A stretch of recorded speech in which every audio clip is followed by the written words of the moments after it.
Hey everyone, how are you doing? It's a very big honor for me to be here. This is actually my third time to Korea and to Seoul. My first time was 3 years ago. I've been back, and this is my third time back. I love the city, I love the people, I love the food. I'm also a big StarCraft fan, so I love StarCraft. And all in all, I love Korea, and it's an honor for me to be here. And I guess I'll just begin with the story that I want to tell you, which kind of begins with this building. And this is Stanford University's Center for Computer Research in Music and Acoustics. That's spelled CCRMA, and it's pronounced Karma. I work here as an assistant professor. I do research in music and computing.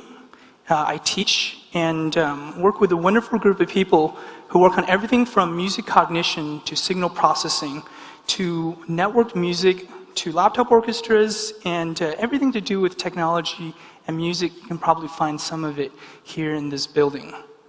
A little bit more about myself. I was born in Beijing 30-some years ago, and I grew up in a family that loved music. My grandfather loved Western classical music, and my grandmother loved Beijing opera. And throughout my childhood, my grandparents with whom I grew up and my parents have always encouraged me to do music, to follow what I really find interesting. And that is what I've always tried to do. And I'll tell you a little bit more of the story there. But actually, it begins even before I was born. Computers have always seemed attractive for music and sound due to their precision and their possibilities for fantastical automations. It seems like with computers, it's possible to make music in ways that we couldn't before. And it's this exploration into new possibilities that has always intrigued me. And in fact, when I was in grad school, I worked on a programming language for music called Chuck. And it's actually the sound engine that really is at the center of a lot of everything else I'm going to talk about today. I'm just going to give you a quick demo of Chuck. You can do a lot of stuff with Chuck. One of the things you can do with Chuck is to actually write some code on the fly and make music. So I will attempt to demonstrate that with this piece of code. What I'm going to do is continually change this program. Every time you see an equal sign on screen, that means I'm replacing it with a new version of the code. And hopefully we'll hear different things come out. So I'm going to go ahead and start this. There we go. And it's going to start very simple, like this. Now that's just one pitch. And I'm going to start adding things to it to make it sound a little bit more different. Here I'm going to add a major second to it.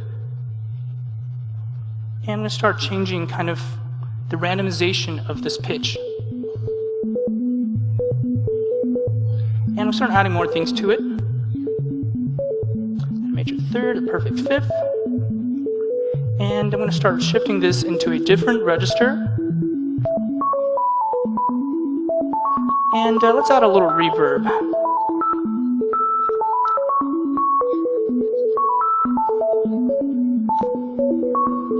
And then let's keep modifying this. Let's add a 9. And make it go a little faster.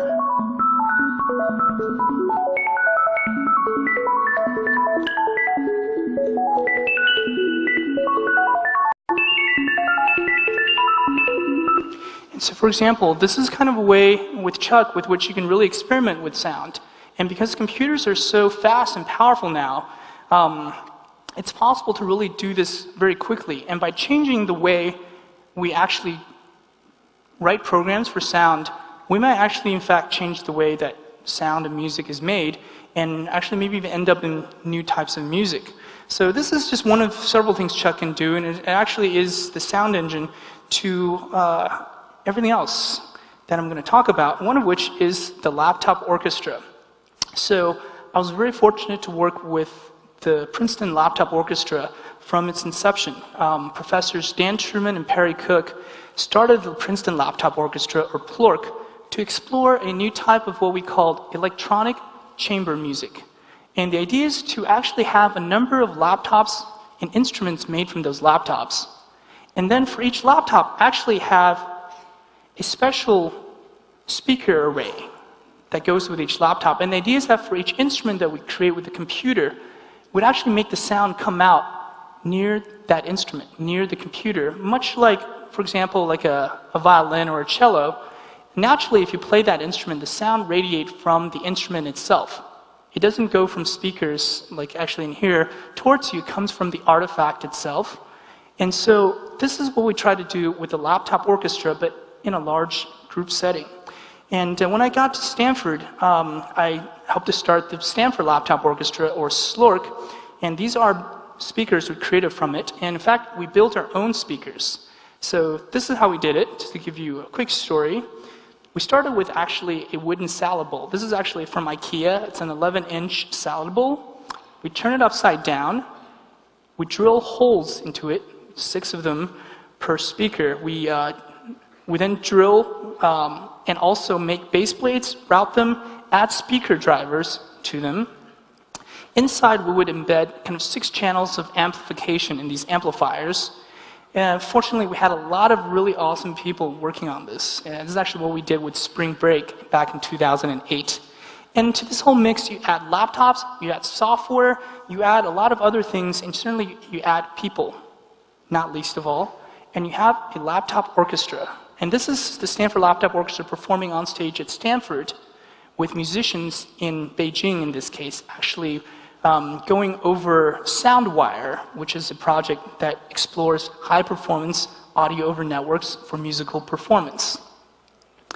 And at the same time, the Laptop Orchestra is also a course that we teach both at Stanford as well as at Princeton. And this course teaches everything from sound design to programming to music composition to live performance, and all kind of under one vehicle.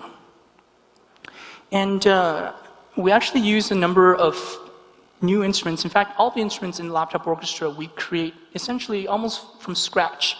But sometimes we would borrow interfaces that's traditionally used for making music, such as these, as well as gaming interfaces. Here, I'll just give you another quick demo of one of these interfaces.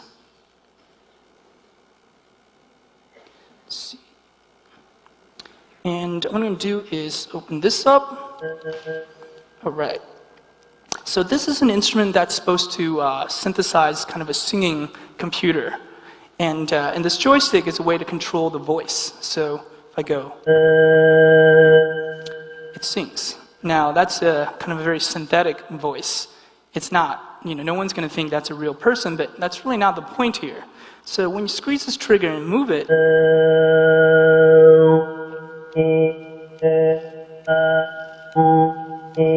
you would actually hear different vowels being synthesized. And all the sound is actually completely generated in the Chuck script running on this laptop. And now as you move smoothly around this, you would actually get kind of a smooth interpolation of the sound. If you twist it, you get some extreme vibrato. It's as if you were putting your hands gently inside someone's mouth and you're molding it so to make them sound a little bit differently. And that's kind of the general principle of what we're doing with software here. And you can make it sing pretty low, or very high.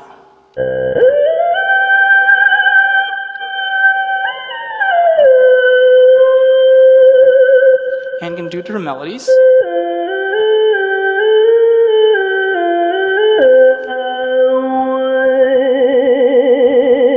And that's an instrument called the Joy of Chant. Thanks. So, having worked on these various interfaces, physical interaction, and software for music, it was actually very good timing to think about the trends in what's happening in technology. And one of those is just generally how we relate to computers. This famous quote by Ben Schneiderman said, "The old computing is about what computers can do, whereas the new computing is about what people can do."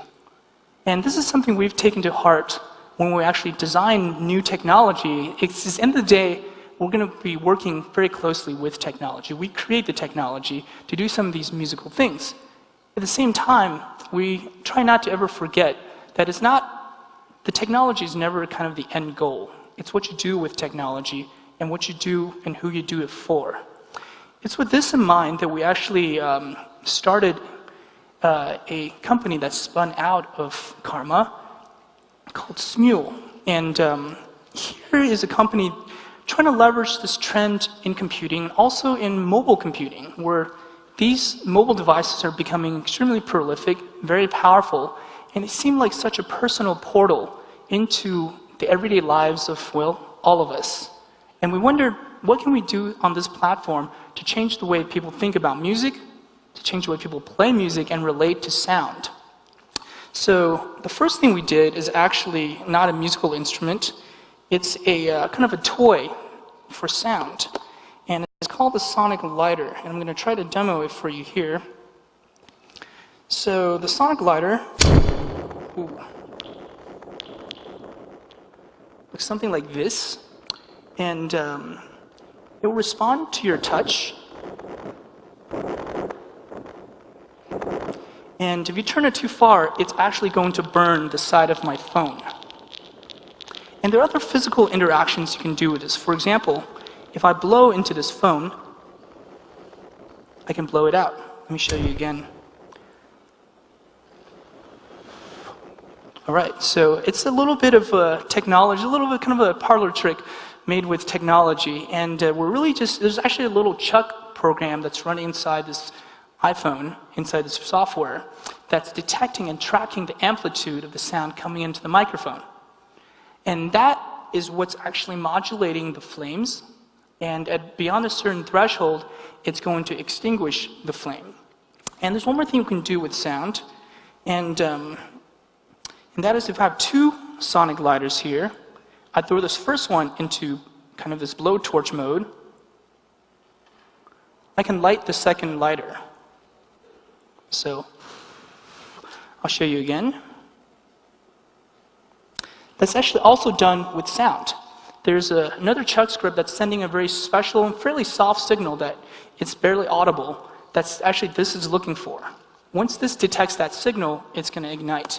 And that's the sonic lighter. So that's actually what we started with. But we didn't just stop there. We also wanted to check to see what we can do with kind of a more social experience now that we have this device in the hands of so many people. And one of the first things we did was actually to make a global visualization where you can actually see points of light where other people have ignited their sonic lighters from across the world. Now, you don't know who these people are, but there's a certain sense of connection that you somehow feel, however small, that, hey, there's these other people out there who, like me, got a fake lighter on their iPhone, you know, and somehow that's interesting. And it's also interesting that, well, I actually don't know or don't need to know who these people are. So there's a certain undeniable magic to the new technology that we have today. And I think this ageless quote from Arthur C. Clarke sums it up that, well, he says, any sufficiently advanced technology is indistinguishable from magic. And looking at the devices that we have today, it's quite true. Technology is disappearing. It's disappearing at the same time it's becoming more prolific. There's more technology, but perhaps we don't always need to be aware that the technology is always there to actually make use of it. And that's quite an interesting concept. And taking this idea of like technology and magic, perhaps one step, well, I'm not sure if it's further, maybe it's one step backwards, we started making instruments for the iPhone. And one of the first things we made was the ocarina. And let's go ahead and demo a little bit for you here.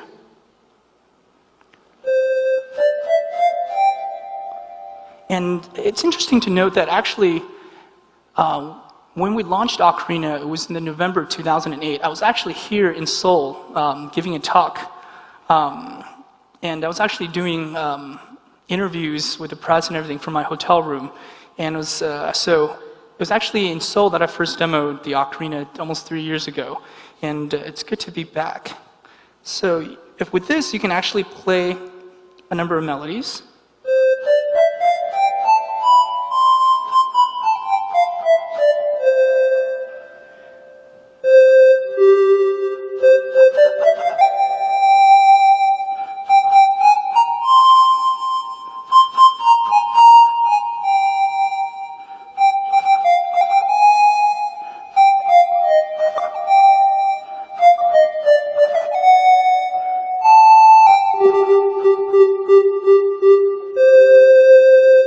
So that's The Legend of Zelda, and we did this, thanks. So that's actually the tune that we actually launched the product with 3 years ago, so we figured, hey, maybe that's a good chance that people know what ocarina is through The Legend of Zelda. And actually just yesterday, I learned a new tune, and I want to just play that for you. I was told that I don't even need to say the name, that everyone would know what this is. So I'll do my best not to mess it up.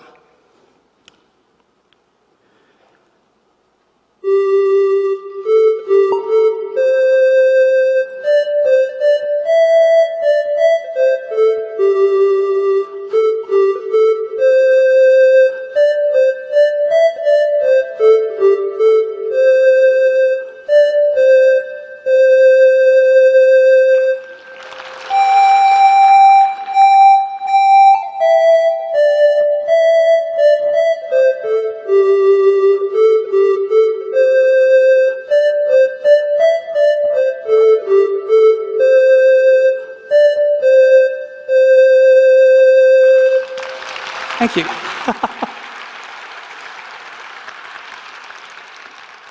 Thank you very much. You're very kind. So with Ocarina, we also try to actually have a social experiment. And the social experiment is one where we try to use the same globe interface to actually listen in on the world. And so what the app is doing is it's actually always kind of listening in on all its players, and then the data that they're actually generating by playing is getting sent up to the server. And on the server, it's aggregated, stored, and later retrieved when other people listen in on the globe. And so far, people have listened to each other like 40 or 50 million times on this globe. And it's actually one of those features that is, it's something that we never really advertised, but people somehow found, and they seem to find this magical, that this is actually some kind of like a connection you would have maybe with the rest of the world without needing to explain it any further. And all you really have in this case is just the sound, the location, and just the name that someone chose to give themselves, and that's really all you have. And so this became kind of what we started making, is this instrument with a social dimension to them. And a social in different context is kind of what people are doing it with social media. Now, these are just some of the people in the on YouTube who have performed on their ocarina for the world. And there's actually a contest we ran called This Contest Blows Ocarina Contest. This is why I love the iPhone. This is one of our winners. Yeah, she's playing the ocarina with her nose. It's kind of an unexpected use of the instrument. Unlike our other contest winners, we send her a box of Kleenex and tissue paper for her trouble. And here's another anecdote. A blog picked up and wondered whether this point circled on the top left is the northernmost recorded iPhone user. We saw that there were actually 6 iPhones out there, and we wondered, hey, who is it out there that's actually using the sonic glider? Similarly, zooming into the Pasadena, California area, in late 2008, we see that someone has actually left a message and decided to say hi to us in this very geographical type of a way. These are all kind of, it's awesome when you actually make something and people use it. It's like, why would anyone even want to use anything we make. And then it's awesome when that happens, and it's like awesome in a different way when people find things that you never expected that could be done with these things, and it's kind of cool. It's super cool when people do that. So the next thing we did was actually follow up on the social aspect and actually make Ocarina into kind of a game. And that was Leaf Trombone World Stage. In a Leaf Trombone World Stage, you would actually play the instrument. You were kind of told by the game how to play each melody, but it's up to you to express it. And then for the social dimension, we didn't just give you a score. We actually wanted users to give each other feedback on how they're doing, and then that's where the world stage concept came in. And so this is something from the world stage, and I'm going to try to show you here as well. I'm actually going to switch the audio here to the iPad.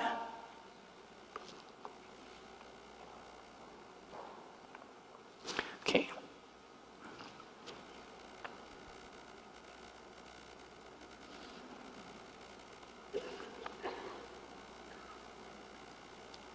So this is actually a performance of Don't Stop Believing, and you actually have 3 judges who are then judging this performance. And they can give feedback to the user.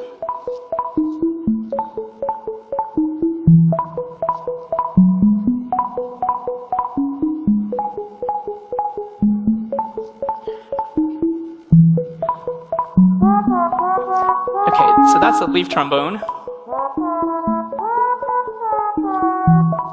And this judge is, he likes it, giving a thumbs up.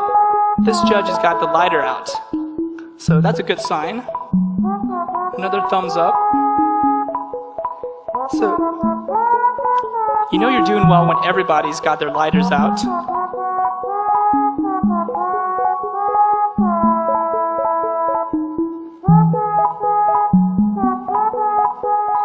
The idea here is that we're actually using crowdsourcing to give people connected through music making.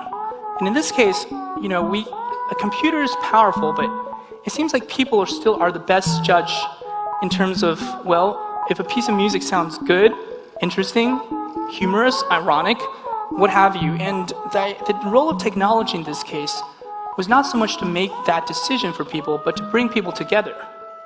And well, at the end of the performance, you actually get a score also on your performance.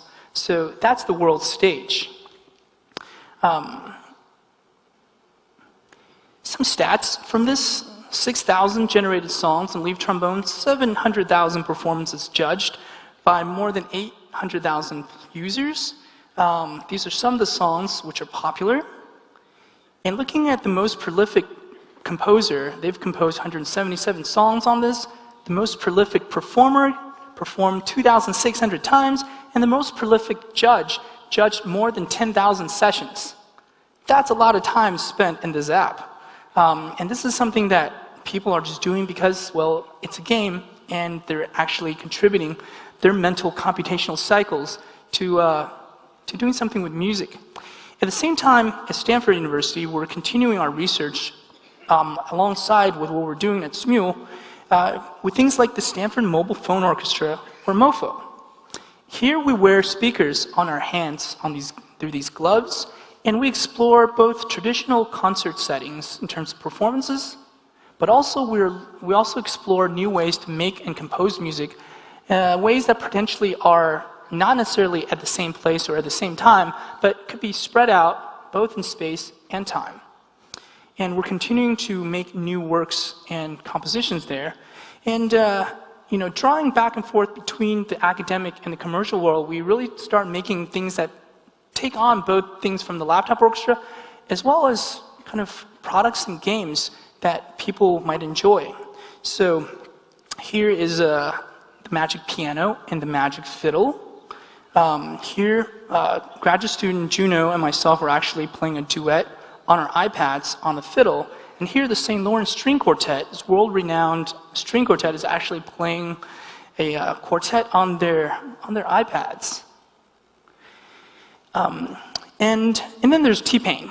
So we really wanted to transform people through the experience of using their phones. Now, it's kind of a subtle thing because these phones are small, they're barely noticeable. We all, we're very used to this technology.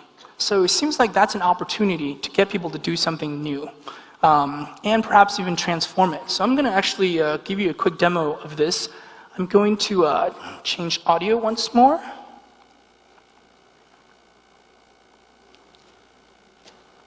And sing you a little from I Am T-Pain.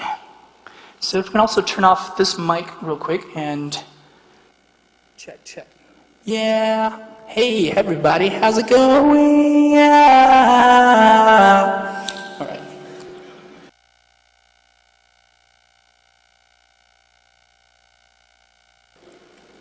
Check. Let's sing a little song for you. T-Pain. Shawty, yeah. Hey, she slapped. La da.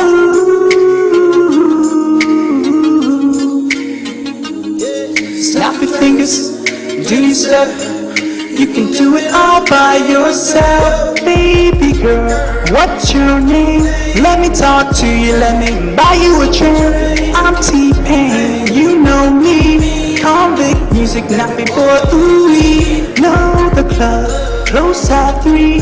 What's the chance of you rolling with me? Back to the crib, show you how I live. Let's get drunk, forget what we did. Gonna buy you a drink. Whoa! Thank you very much.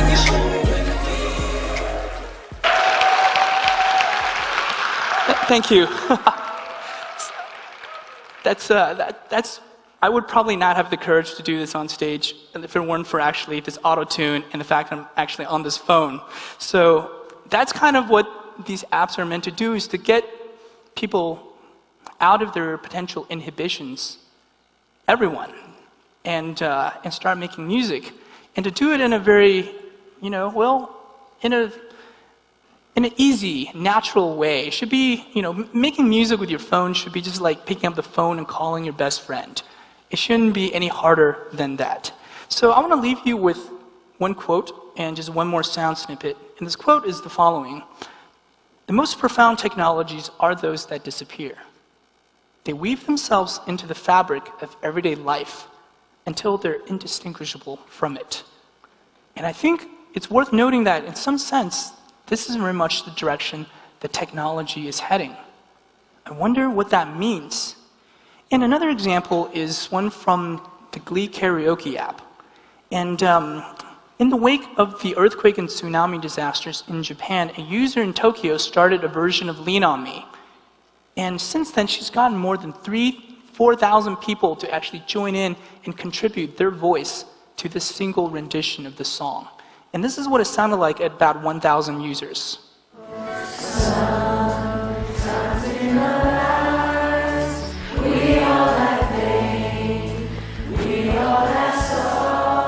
That is about 1,000 perfect strangers singing together around the world.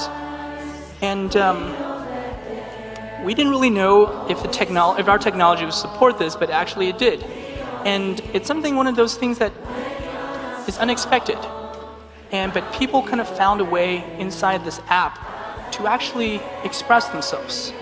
So with this, I think I just want to leave you with the thought of, with this trend of technology, of computing, and the trend that we're becoming, we're actually not becoming, we're still who we are, but technology is changing, and our relationship to technology is changing.